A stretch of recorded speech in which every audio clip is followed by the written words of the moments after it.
John had always been a rational man.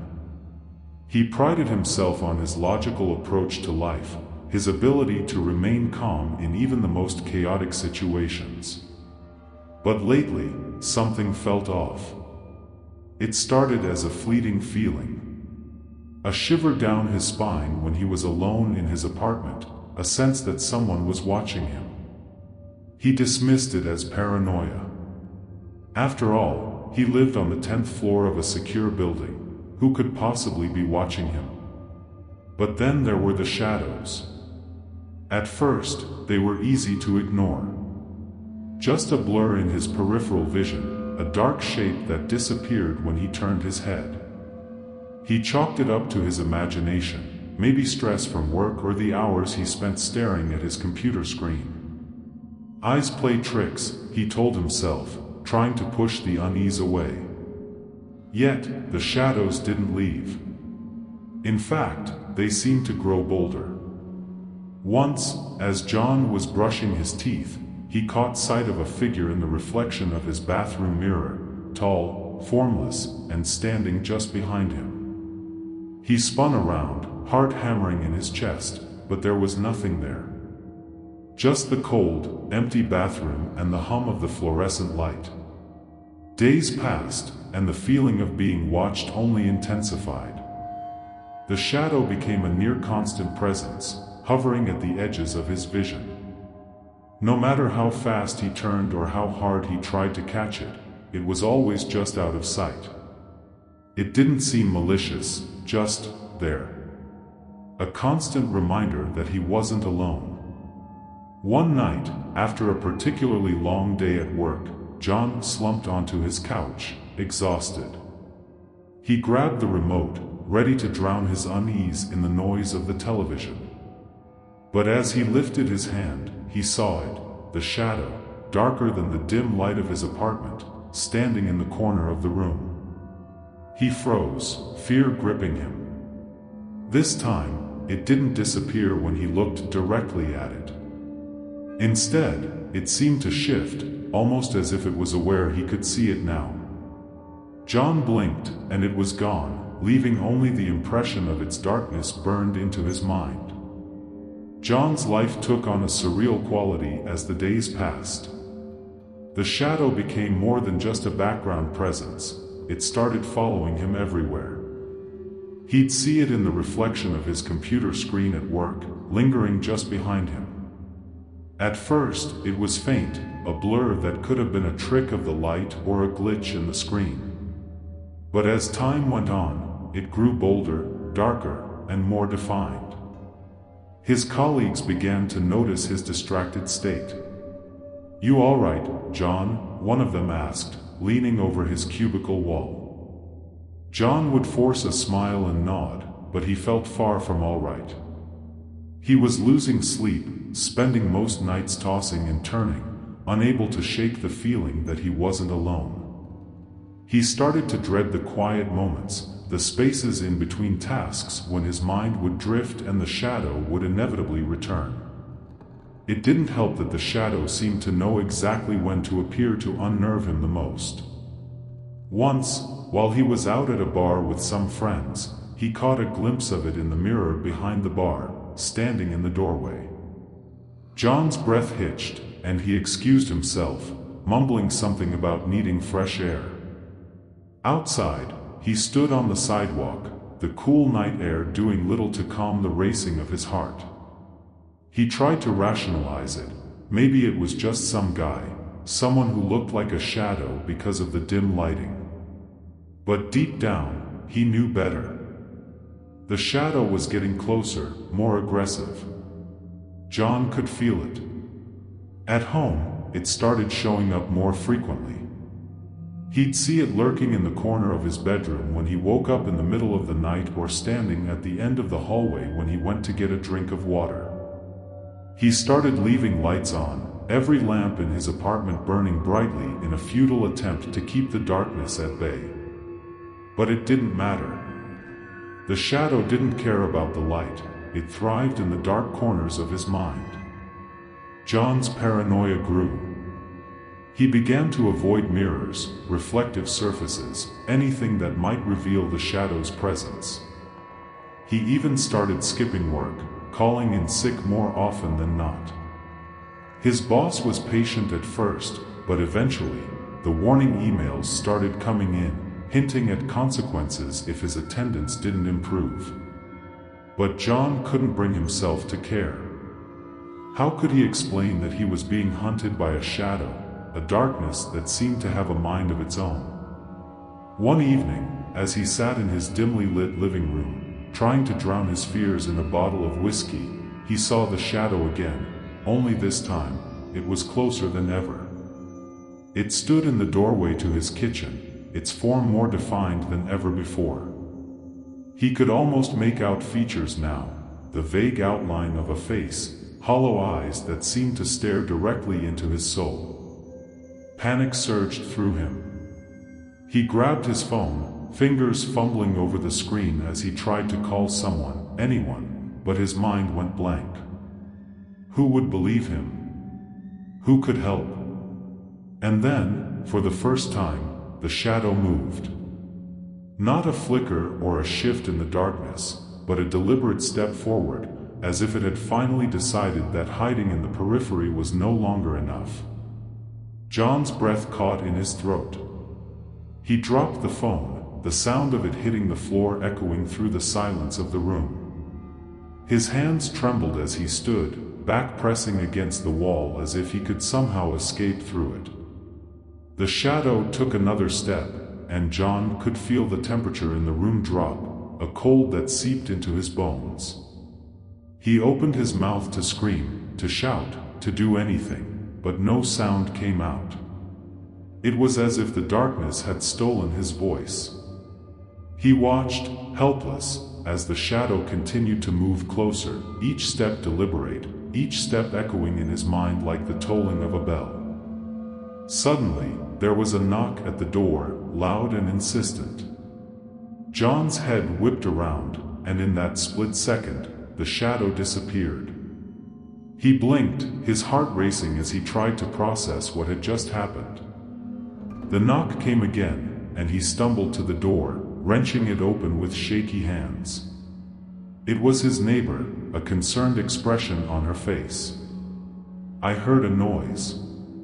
Is everything all right?"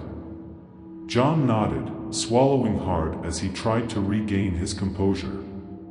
"Yeah, just a bad dream," he lied, forcing a smile that he hoped didn't look as fake as it felt. The neighbor hesitated for a moment, clearly unconvinced, but eventually nodded and left. John closed the door, leaning against it as his heart slowly began to calm. But the shadow was still there, lurking somewhere in the dark, waiting. John's descent into madness was slow but relentless. The shadow's presence grew more suffocating with each passing day. It no longer waited in the corners of his vision or appeared only at night. Now, it was a constant companion, a dark silhouette lingering wherever John went. He felt its gaze, cold and unnerving, piercing through his very soul, and he knew that no matter how fast he ran or how far he went, it would always be there, watching. He stopped going to work entirely. His once organized apartment became a chaotic mess, reflecting his deteriorating mental state. Curtains drawn tight to block out the outside world, mirrors covered with sheets, and lights flickering as if the shadow itself was draining their energy. His friends tried reaching out, but John couldn't bear to answer their calls. He knew what they would say. What could they say? Get help? Talk to someone? They didn't understand. They couldn't see what he saw. The whispering started soon after. Soft at first, like a breeze rustling through leaves, but it grew louder, more insistent. The voice was deep, almost guttural, whispering things that sent chills down his spine.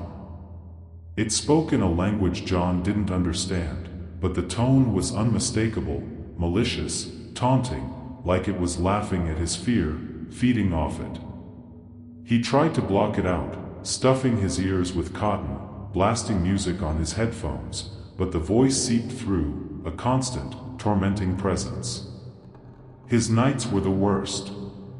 He'd lie in bed, covers pulled up to his chin, staring at the ceiling with wide, bloodshot eyes, afraid to close them. Every creak of the floorboards, every sigh of the wind outside his window, sent his heart racing. He'd see the shadow then, standing at the foot of his bed, growing larger and more defined with each passing moment, its shape shifting and undulating as if it were made of smoke. Sleep deprivation began to take its toll. He saw the shadow everywhere now, not just in the dark corners of his apartment but in broad daylight, on the streets, in the faces of strangers. His reflection in the mirror looked haggard and haunted, a mere shell of the man he used to be. His eyes, once sharp and clear, were now dull, sunken, and wide with perpetual fear. He started talking to himself, mumbling under his breath, trying to rationalize, to make sense of his torment. "It's not real," he'd whisper. "It's all in your head." But deep down, he knew it wasn't true. The shadow was real, and it was getting stronger. In his desperation, John began to research the supernatural. He scoured forums, read books on dark rituals and shadowy entities, desperate to find some explanation for what was happening to him. He found stories, legends of creatures that thrived in darkness, entities that fed on fear and despair. He saw drawings, depictions of shadowy figures that bore an uncanny resemblance to his tormentor. But nothing told him how to get rid of it, how to make it go away. One night, driven by a mix of exhaustion and despair, he decided to try contacting the shadow. He set up candles around his living room, their dim light flickering against the walls. He sat in the center of the room, a notebook in his lap, his hands trembling. "If you're real," he whispered into the darkness, "if you're here, show yourself." For a moment, nothing happened. The room was silent, save for the soft crackling of the candles. John held his breath, his heart pounding in his chest. Then, slowly, the temperature in the room began to drop. A chill swept through, extinguishing the candles one by one, until he was left in complete darkness. And then he saw it. The shadow emerged from the darkness, more substantial and terrifying than ever before. It loomed over him, its form almost human but twisted, as if it were made of pure malice. John could feel its hatred, its hunger. It stretched out a hand, if it could be called that, toward him, and John felt a pull, a force drawing him in, like a moth to a flame. He wanted to scream, to run, but he was frozen, paralyzed by fear. The shadow moved closer, and John's breath hitched. He could see its face now, or what should have been a face. It was a void, a gaping darkness where eyes, a nose, a mouth should be, but there was nothing. Just emptiness. And in that emptiness, John saw his reflection, twisted and contorted, a reflection of his own fear and despair. The whispers grew louder, more frantic, as if the shadow were speaking directly to his soul. His mind felt like it was tearing apart at the seams, the lines between reality and nightmare blurring beyond recognition. He could feel the shadow's breath, cold, unnatural, against his skin, could hear the faint echo of a voice, a low, mocking laugh. Then, as quickly as it came, the shadow retreated, vanishing into the darkness. The candles flickered back to life, casting long, eerie shadows across the room. John collapsed to the floor, gasping for breath, his body trembling violently. He realized then that the shadow wasn't just some external entity tormenting him. It was inside him, a part of him, feeding on his fear, his despair. The realization sent a new wave of terror through him. How could he fight something that was a part of him, something that grew stronger with every moment of his fear. He buried his face in his hands, sobbing, as the shadow lurked in the corners of his mind, waiting for its next opportunity to strike. John was at his breaking point. The shadow's grip on his life had tightened to the point where he could hardly distinguish between day and night, reality and nightmare. It was everywhere now, in his apartment, outside on the street, even in his dreams, haunting him with visions of endless darkness. He felt its presence constantly, a creeping dread that settled deep in his bones, chilling him from the inside out.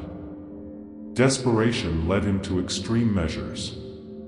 He read about rituals, exorcisms, anything that promised to rid him of this dark specter.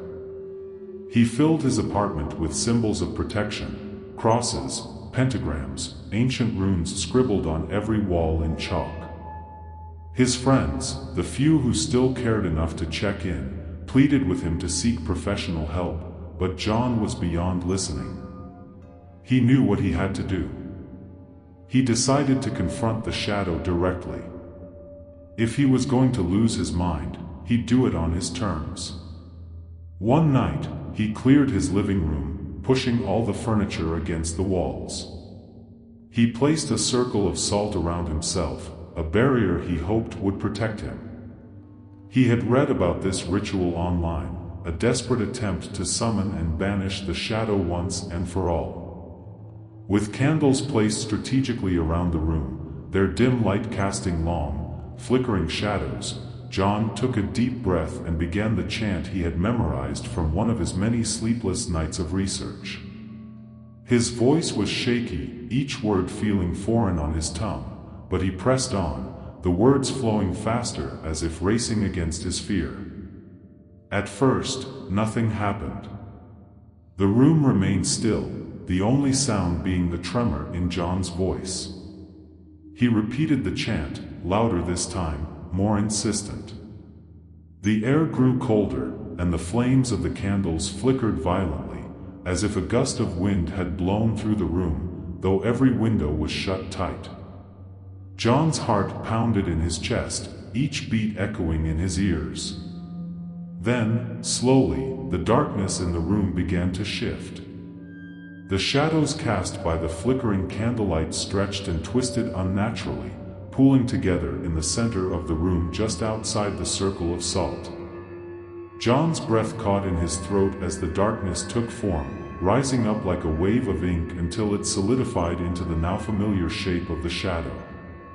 But this time, it was different. The shadow was more substantial, more real than ever before.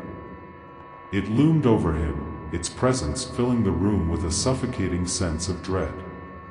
John could see its face, or rather, the absence of one. The void where a face should have been seemed to pulse with darkness, drawing in all the light around it. The whispering returned, louder now, almost a roar. John could feel the shadow's voice inside his head, a cacophony of voices speaking in languages he couldn't understand, yet the malice was clear. He squeezed his eyes shut, trying to block out the sound, but it only grew louder, more insistent, until it felt like his skull would split open. Suddenly, the shadow surged forward, slamming into the invisible barrier of the salt circle. The force of it knocked John backward, and he scrambled to his feet, his eyes wide with terror. The shadow hissed, a sound like steam escaping from a boiling pot, and recoiled, but only for a moment. It slammed into the barrier again, and again, each time with more force, each impact sending shockwaves through John's body. John's mind raced. This wasn't supposed to happen. The salt was supposed to protect him, to keep the shadow at bay. But the barrier was weakening. He could see the lines of salt beginning to scatter with each violent impact. The shadow was too strong. It had fed on his fear for too long, grown too powerful to be stopped by such simple means. Panic set in, and John's breathing quickened. He had no backup plan, no other options. The shadow slammed against the barrier again, and this time, it cracked. A thin line of darkness snaked through the gap, and John stumbled back, his heart hammering in his chest. He knew he was out of time. In a final act of desperation, he grabbed one of the candles and hurled it at the shadow. The flame sputtered and died as it passed through the darkness, swallowed whole by the entity. The shadow seemed to grow larger, its presence more oppressive, as if it were feeding on his hopelessness. John fell to his knees, the whispering now a deafening roar in his ears.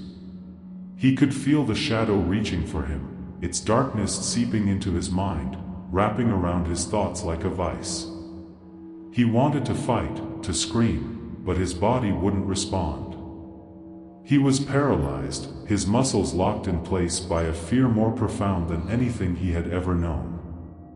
The shadow moved closer, its form towering over him, blocking out all light. John could feel the cold emanating from it, a deep, bone-chilling cold that seeped into his very core. He tried to lift his hands, to form some kind of resistance, but he was too weak, too afraid. The shadow loomed closer still, its darkness enveloping him, and John knew then that this was the end. In a final, desperate attempt, he whispered a prayer, not to any god in particular, but to the universe, to anything that might be listening. But the shadow was deaf to his pleas. It reached out, its darkness swallowing him whole, and for a brief moment, John felt an intense, all-consuming cold. And then there was nothing. Just darkness. The days stretched on, but John's world had become an endless night. He moved through his apartment like a ghost, barely aware of his surroundings. The shadow was with him constantly now, a dark figure that loomed over his every step, its whispers a constant echo in his mind. It no longer lurked in the corners or appeared only in mirrors. It was a part of him, as inseparable from his existence as his own shadow. He tried to keep track of time, marking the days on a calendar pinned to his kitchen wall. But the passage of time became meaningless. Hours bled into days, days into weeks. The sunlight that once streamed through his windows now seemed a distant memory, as if the shadow had consumed even that. His body wasted away, his skin pale and stretched thin over his bones, his eyes sunken and hollow. He barely ate, barely slept. Every breath he took was a struggle, every heartbeat a reminder of his own impending doom. John's mind was a battlefield, a constant struggle between his desire to fight and his overwhelming fear. He could feel the shadow feeding off his despair, growing stronger with each passing day. It whispered to him in the darkness, its voice a soothing, seductive melody that promised relief from his suffering. "Give in," it would say. "Let go. There's nothing left for you here." He wanted to resist, to fight back, but the will to do so was slipping away. He had tried everything, rituals, prayers, even begging, but nothing worked. The shadow was relentless, a force of nature that could not be stopped or reasoned with. It thrived on his fear, his despair, and it would not rest until it had consumed him completely. One night, as he sat in the darkness of his living room, the shadow spoke to him in a voice clearer than it had ever been. "Why do you resist?" it asked. "Why do you cling to this life? You have nothing left. No one cares for you. No one will miss you." John felt a tear slip down his cheek, the truth of the words cutting deeper than any knife. He had pushed everyone away, driven them off with his paranoia and fear. He was alone, utterly and completely alone. The shadow moved closer, its form more solid than ever, as if it were gaining strength from his despair. It stretched out a hand, a dark, formless appendage that seemed to suck the light from the room, and touched his cheek. John shivered at the cold, a chill that seemed to seep into his very soul. "Let go," it whispered. "Give yourself to me."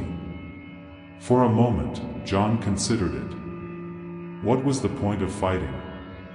What was there to gain from prolonging his suffering?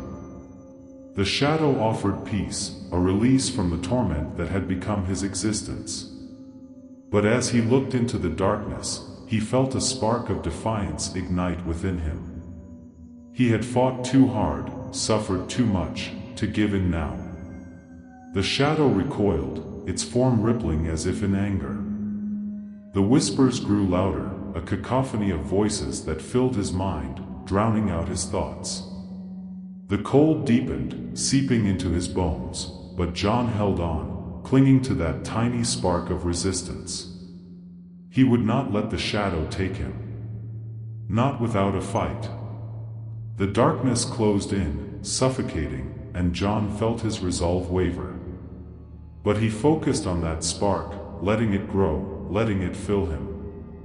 He thought of his friends, his family, the life he had before the shadow came.